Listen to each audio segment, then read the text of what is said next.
I definitely think that those small gaps in knowledge that the kids are experiencing early on in life become such a detriment later on is because they don't have a strong foundation anymore. And while the gaps might seem small at first, it's like you're building a pyramid. If you're missing the entire bottom, nothing's going to stay standing.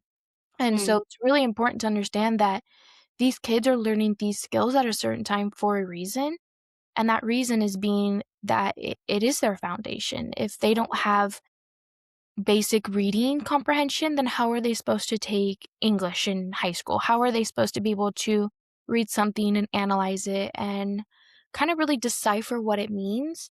And then that just transpires into their whole life. And so it's really important to understand that those small gaps really impact those kids because they are missing so much. I couldn't agree more. I think there are definitely a lot of missing holes there, um, to try to get a whole full classroom of kids to learn the same subject and be on the same curriculum. And it is not, unfortunately, a one size fits all kind of a program that we see in a lot of elementary classrooms. Right. Um, so that's why I feel like tutoring is so beneficial, especially early on. So, yeah. Tutoring early on really kinda sets kids up, and if you think about it, like, we're expecting 5, 6, 7-year-olds when they enter kindergarten, 1st grade to be able to follow along with all of the distractions that come with being in a classroom with other kids. And for the most part, kids aren't getting that social aspect anymore. They're not socializing before going into the school system, so this is the first time they're learning the social aspect and the academic. So they're having to compare both things at the same time and learn both types of skills at the same time. And when you are trying to learn both of them, something's gonna give and something's gonna be taken away, and the kids aren't gonna have that chance. Absolutely. There is so much emotional and social learning that they also need to be learning as well, that also needs to have been practiced and integrated.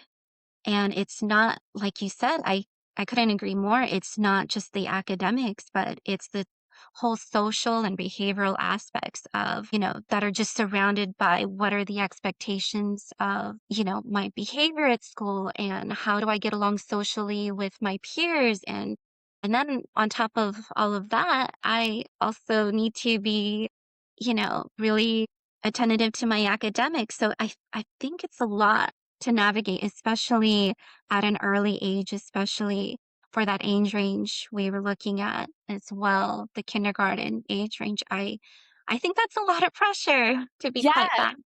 it is, and then so that's why we see that early intervention, aka with tutoring, is so impactful.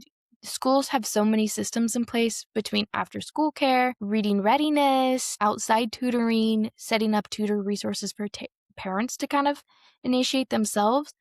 And it's so important that those are happening because the kids are dealing with 100 different new things at school, that one-on-one is what they need to focus and really see what they're supposed to be learning.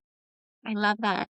I think, yeah, it's really about, I feel like as educators, we have a responsibility to ensure that our students are getting what they need, whether it's socially, behaviorally, or academically. But I also find that can be incredibly challenging for educators in the classroom with a full class.